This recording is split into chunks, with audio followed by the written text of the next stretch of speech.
નમસ્કાર મિત્રો, સ્વાગત છે તમારું મારી YouTube channel Mehul Mavani education and culture. મિત્રો, ફરી પાછા ઉપસ્થિત છીએ એક નવા અધ્યાય સાથે, એક નવા જ્ઞાન સાથે. મિત્રો, આજનો જે આપણો વિષય છે તે છે હિન્દી વ્યાકરણ ઉપર. આજે આપણે શીખવાનું છે હિન્દી વ્યાકરણનો મુદ્દો પત્ર લેખન. હિન્દીમાં પરીક્ષામાં ઘણીવાર પત્ર લેખનનો મુદ્દો પૂછાતો હોય છે. તો આ પત્ર લેખન કેવી રીતના કરવું તે સમજી લઈએ.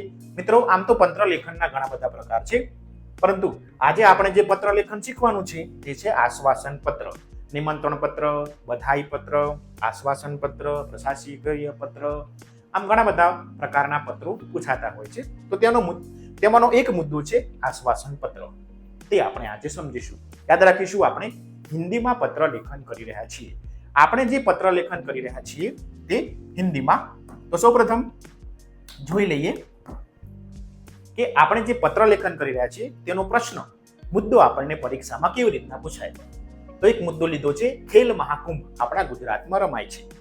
મેં असफल यानी कि अच्छा प्रदर्शन नहीं करने पर सखी को आश्वासन पत्र लिखिए. सखी એટલે બહેનપાણી.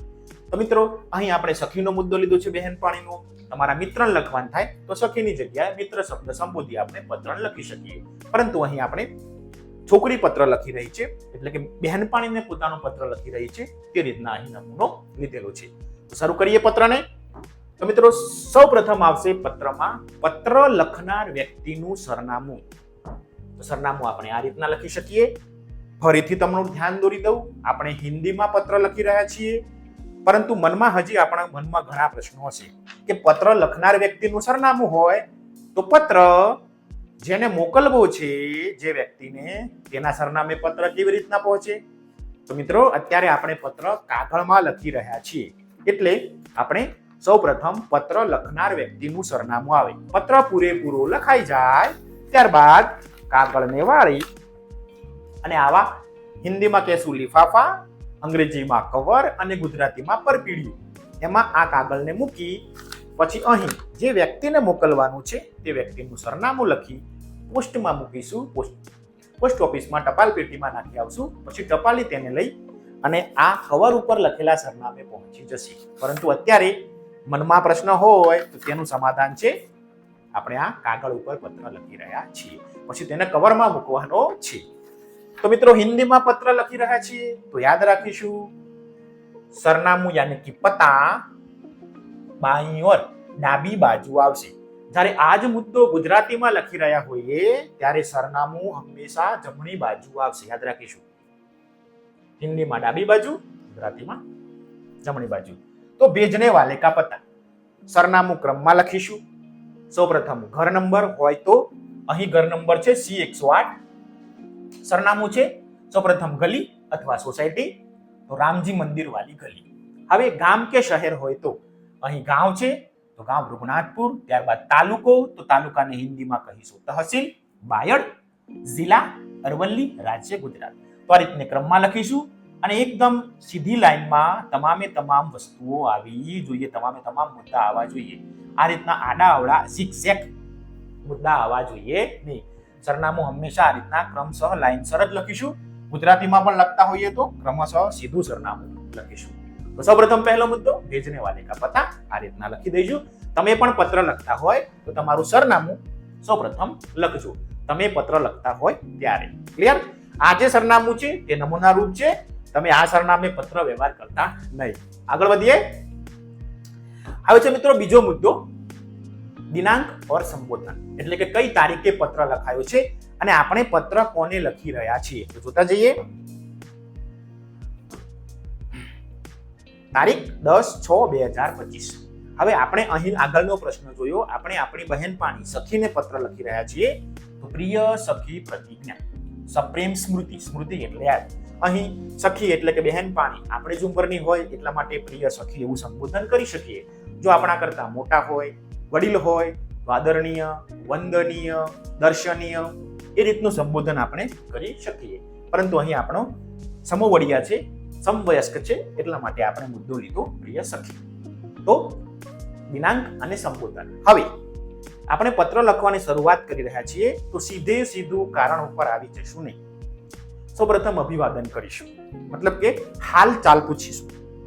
અભિવાદન આ પ્રમાણે આપણે લખી શકીએ, हम सब यहाँ सकुशल है, आशा रखती हूँ कि तुम भी वहां सकुशल होंगे, तुम्हारा पत्र मिला, तुम खेल महाकुंभ में चक्र फेंक प्रतियोगिता में असफल रही हो, इस समाचार से मुझे बहुत दुख हुआ।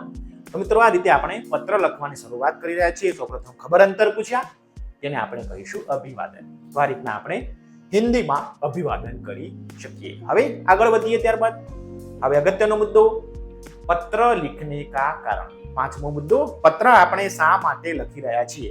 તો ખબર છે, બહેનપાણી સખી ખેલ મહાકુંભની ચક્ર સ્પર્ધામાં નિષ્ફળ નીવડી છે, તો આપણે તેને આશ્વાસન સહારો આપી રહ્યા છીએ।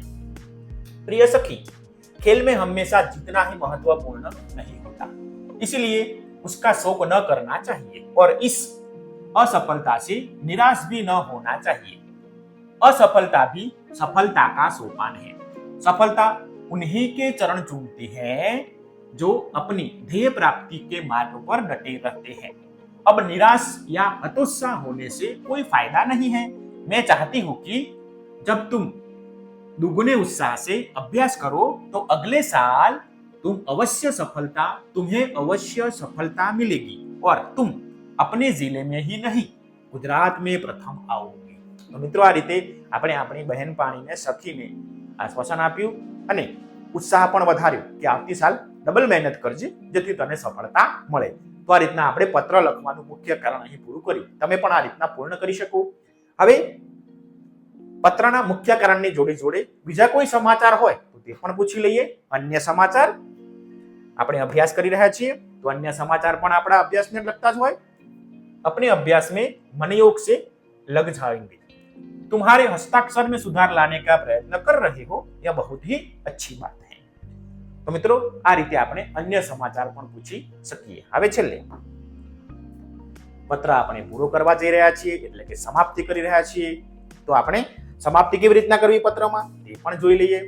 તો આ રીતના આપણે પત્રને સમાપ્ત કરી શકીએ। और आगे न लिखते हुए तुम्हारे छोटे भाई बहन को मेरा प्यार, तुम्हारे माता पिता को मेरा प्रणाम। तो आ રીતના આપણે સમાપ્તિ કરી શકીએ, સમાપ્તિ વિશે લખી શકીએ। અને છેલ્લો મુદ્દો, આપણે જેને પત્ર મોકલી રહ્યા છીએ તે વ્યક્તિ જોડે આપણો શું સંબંધ છે અને પત્ર લખનારનું નામ। તો જોતા જઈએ। तुम्हारी सखी तिथि। तो મિત્રો, આ રીતે આપણે આ પત્ર વ્યવહાર કરી શકીએ। તમને હવે મિત્રો ખ્યાલ આવી ગયો હશે। પત્રનો ફરમો તો તેનો તે જ, ખાલી તમારે બદલવાનું થાય તો પત્ર લખવાનું મુખ્ય કારણ અને અભિવાદનનો છેલ્લો મુદ્દો, આ બે વસ્તુને બદલશો। ખાસ તો આ પત્ર લખવાનું કારણ તમે જે આપણને પ્રશ્ન પૂછ્યો હોય તે પ્રમાણે આપણે લખી શકીએ। જન્મદિવસની શુભકામના હોય તો અહીંયા મુદ્દામાં આવશે જન્મદિવસની શુભકામના। આપણે આપણા મિત્રને આમંત્રણ આપી રહ્યા છીએ તો તે આમંત્રણ આપતો હોય અહીં આપણે મુદ્દો લખી શકીએ। બીજો કોઈ મુદ્દો હોય, પાઠ્યપુસ્તક કા મહત્વ, પુસ્તકો કા મહત્વ, સફાઈ કા મહત્વ, તમારા 15મી ઓગસ્ટ 26મી જાન્યુઆરીની કોઈ ઉજવણી કરી હોય તો તેના વિશેનો મુદ્દો મિત્રો આટલામાં લખી શકો। બાકીના બધા સ્ટેપ લગભગ કોઈ ફેરફાર આવશે નહીં। તો આ રીતના આપણે પત્ર વ્યવહાર કરી શકીએ। તો મિત્રો, આશા રાખું છું કે તમને આ મુદ્દો બરાબર સમજાઈ ગયો હશે અને મિત્રો તમને આ વિડીયો ગમ્યો હશે। જો મિત્રો તમને આ વિડીયો ગમ્યો હોય તો પ્લીઝ મિત્રો ચેનલને શેર, લાઈક અને સબસ્ક્રાઇબ કરવાનું ચૂકશો નહીં। અમારી આ બંને ચેનલને સબસ્ક્રાઇબ કરી લેજો જેથી નવા વિડીયો લઈને આવું તો તમારા સુધી ઝડપથી પહોંચી શકું। અને કોઈ પણ મુદ્દો ના સમજાયો હોય તો પણ મિત્રો કોમેન્ટ બોક્સમાં કોમેન્ટ કરજો જેથી નવા વિડીયો લઈને આવું તો તમારા તે પ્રશ્નોના ઉત્તરો આપી શકું। તમારો ખૂબ ખૂબ આભાર।